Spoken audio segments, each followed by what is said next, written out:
A Christmas Mistake. By Lucy Maud Montgomery. Tomorrow is Christmas, announced Teddy Grant exultantly, as he sat on the floor struggling manfully with a refractory bootlace that was knotted and tagless and stubbornly refused to go into the eyelets of Teddy's patched boots. Ain't I glad, though? Hurrah! His mother was washing the breakfast dishes in a dreary, listless sort of way. She looked tired and broken-spirited. Ted's enthusiasm seemed to grate on her, for she answered sharply. Christmas, indeed. I can't see that it is anything for us to rejoice over. Other people may be glad enough, but what with winter coming on, I'd sooner it was spring than Christmas. Mary Alice, do lift that child out of the ashes and put its shoes and stockings on. Everything seems to be at 6s and 7s here this morning. Keith, the oldest boy, was coiled up on the sofa calmly working out some algebra problems, quite oblivious to the noise around him. But he looked up from his slate, with his pencil suspended above an obstinate equation, to declaim with a flourish. Christmas comes but once a year. And then Mother wishes it wasn't here. I don't, then, said Gordon, son number 2, who was preparing his own noon lunch of bread and molasses at the table, and making an atrocious mess of crumbs and sugary syrup over everything. I know one thing to be thankful for, and that is that there'll be no school. We'll have a whole week of holidays. Gordon was noted for his aversion to school and his affection for holidays.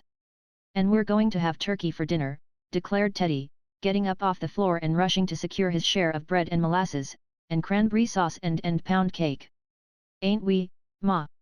No, you are not, said Mrs. Grant desperately, dropping the dishcloth and snatching the baby on her knee to wipe the crust of cinders and molasses from the chubby pink and white face. You may as well know it now, children. I've kept it from you so far in hopes that something would turn up, but nothing has. We can't have any Christmas dinner tomorrow, we can't afford it. I've pinched and saved every way I could for the last month, hoping that I'd be able to get a turkey for you anyhow, but you'll have to do without it. There's that doctor's bill to pay and a dozen other bills coming in and people say they can't wait. I suppose they can't, but it's kind of hard, I must say. The little Grants stood with open mouths and horrified eyes. No turkey for Christmas. Was the world coming to an end? Wouldn't the government interfere if anyone ventured to dispense with a Christmas celebration? The gluttonous Teddy stuffed his fists into his eyes and lifted up his voice. Keith, who understood better than the others the look on his mother's face, took his blubbering young brother by the collar and marched him into the porch. The twins, seeing the summary proceeding, swallowed the outcries they had intended to make, although they couldn't keep a few big tears from running down their fat cheeks. Mrs. Grant looked pityingly at the disappointed faces about her. Don't cry, children, you make me feel worse. We are not the only ones who will have to do without a Christmas turkey. We ought to be very thankful that we have anything to eat at all. I hate to disappoint you, but it can't be helped. Never mind, Mother, said Keith, comfortingly, relaxing his hold upon the porch door, whereupon it suddenly flew open and precipitated Teddy, who had been tugging at the handle, heels over head backwards. We know you've done your best. It's been a hard year for you. Just wait, though. I'll soon be grown up, and then you and these greedy youngsters shall feast on turkey every day of the year.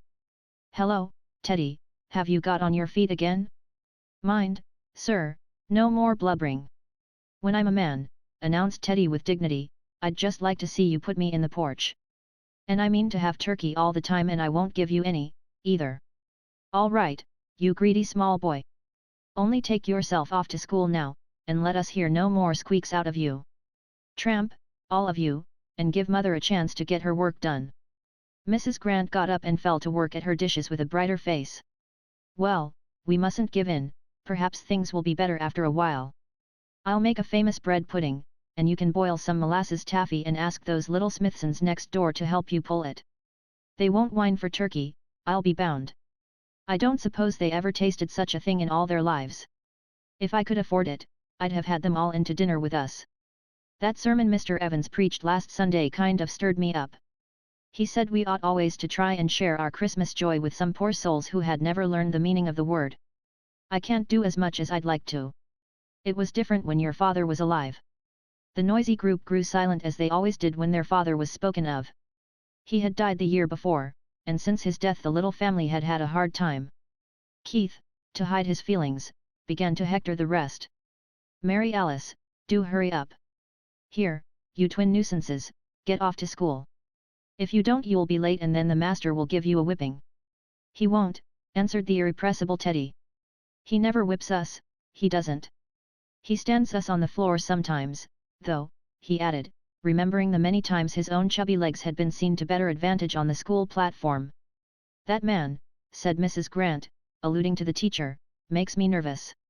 He is the most abstracted creature I ever saw in my life. It is a wonder to me he doesn't walk straight into the river someday. You'll meet him meandering along the street, gazing into vacancy, and he'll never see you nor hear a word you say half the time. Yesterday, said Gordon, chuckling over the remembrance, he came in with a big piece of paper he'd picked up on the entry floor in one hand and his hat in the other, and he stuffed his hat into the coal scuttle and hung up the paper on a nail as grave as you please. Never knew the difference till Ned Slocum went and told him. He's always doing things like that. Keith had collected his books and now marched his brothers and sisters off to school. Left alone with the baby, Mrs. Grant betook herself to her work with a heavy heart. But a second interruption broke the progress of her dishwashing. I declare, she said, with a surprised glance through the window, if there isn't that absent-minded schoolteacher coming through the yard. What can he want? Dear me, I do hope Teddy hasn't been cutting capers in school again. For the teacher's last call had been in October and had been occasioned by the fact that the irrepressible Teddy would persist in going to school with his pockets filled with live crickets and in driving them harnessed to strings up and down the aisle when the teacher's back was turned. All mild methods of punishment having failed, the teacher had called to talk it over with Mrs. Grant, with the happy result that Teddy's behavior had improved in the matter of crickets at least. But it was about time for another outbreak.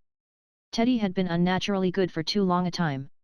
Poor Mrs. Grant feared that it was the calm before a storm, and it was with nervous haste that she went to the door and greeted the young teacher. He was a slight, pale, boyish-looking fellow, with an abstracted, musing look in his large dark eyes. Mrs. Grant noticed with amusement that he wore a white straw hat in spite of the season. His eyes were directed to her face with his usual unseeing gaze. Just as though he was looking through me at something 1,000 miles away, said Mrs. Grant afterwards.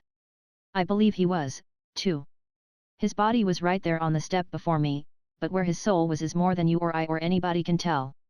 Good morning, he said absently. I have just called on my way to school with a message from Miss Miller.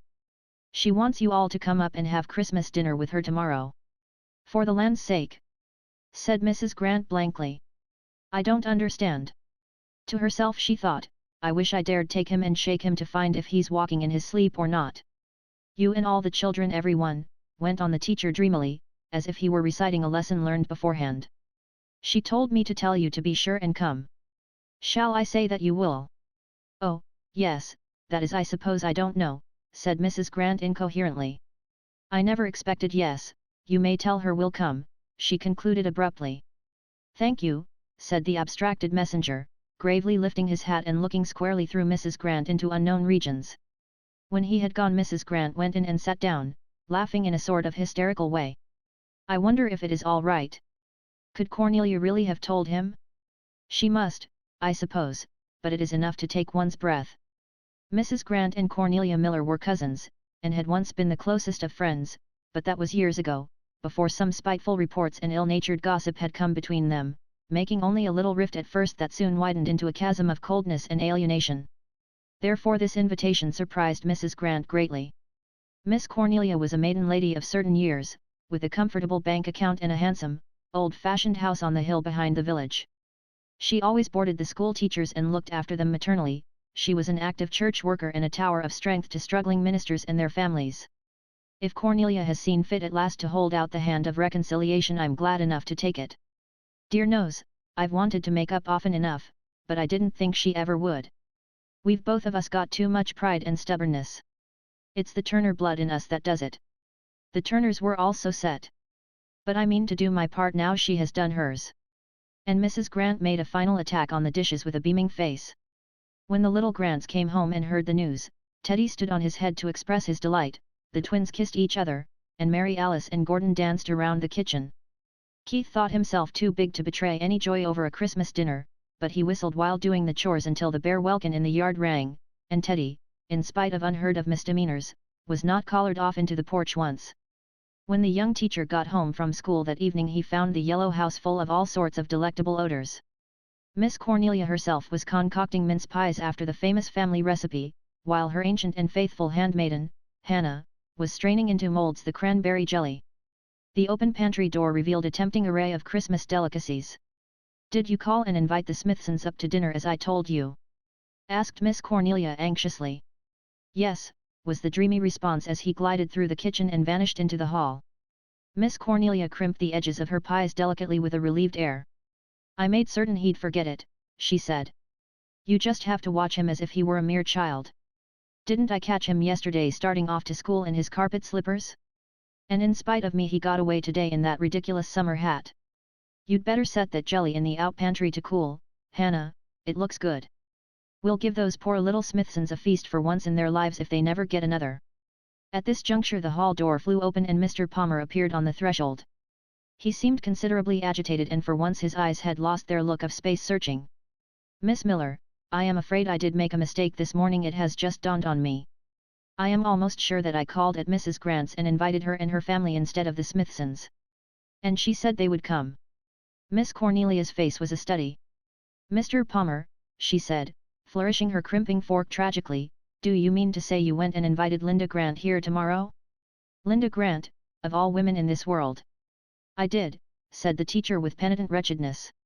"It was very careless of me. I am very sorry. What can I do? I'll go down and tell them I made a mistake if you like." "You can't do that," groaned Miss Cornelia, sitting down and wrinkling up her forehead in dire perplexity. "It would never do in the world. For pity's sake, let me think for a minute." Miss Cornelia did think to good purpose evidently, for her forehead smoothed out as her meditations proceeded and her face brightened. Then she got up briskly. "Well, you've done it and no mistake. I don't know that I'm sorry, either. Anyhow, we'll leave it as it is. But you must go straight down now and invite the Smithsons too. And for pity's sake, don't make any more mistakes." When he had gone Miss Cornelia opened her heart to Hannah. "I never could have done it myself, never, the Turner is too strong in me. But I'm glad it is done. I've been wanting for years to make up with Linda. And now the chance has come, thanks to that blessed blundering boy. I mean to make the most of it. Mind, Hannah, you never whisper a word about its being a mistake. Linda must never know. Poor Linda. She's had a hard time. Hannah, we must make some more pies, and I must go straight down to the store and get some more Santa Claus stuff. I've only got enough to go around the Smithsons." When Mrs. Grant and her family arrived at the yellow house next morning, Miss Cornelia herself ran out bareheaded to meet them. The two women shook hands a little stiffly and then a rill of long repressed affection trickled out from some secret spring in Miss Cornelia's heart and she kissed her new-found old friend tenderly. Linda returned the kiss warmly, and both felt that the old-time friendship was theirs again. The little Smithsons all came and they and the little Grants sat down on the long bright dining room to a dinner that made history in their small lives, and was eaten over again in happy dreams for months. How those children did eat! And how beaming Miss Cornelia and grim-faced, soft-hearted Hannah and even the absent-minded teacher himself enjoyed watching them. After dinner Miss Cornelia distributed among the delighted little souls the presents she had bought for them, and then turned them loose in the big shining kitchen to have a taffy pull, and they had it to their heart's content. And as for the shocking, taffy-fied state into which they got their own rosy faces and that once immaculate domain, well, as Miss Cornelia and Hannah never said one word about it, neither will I. The four women enjoyed the afternoon in their own way, and the schoolteacher buried himself in algebra to his own great satisfaction.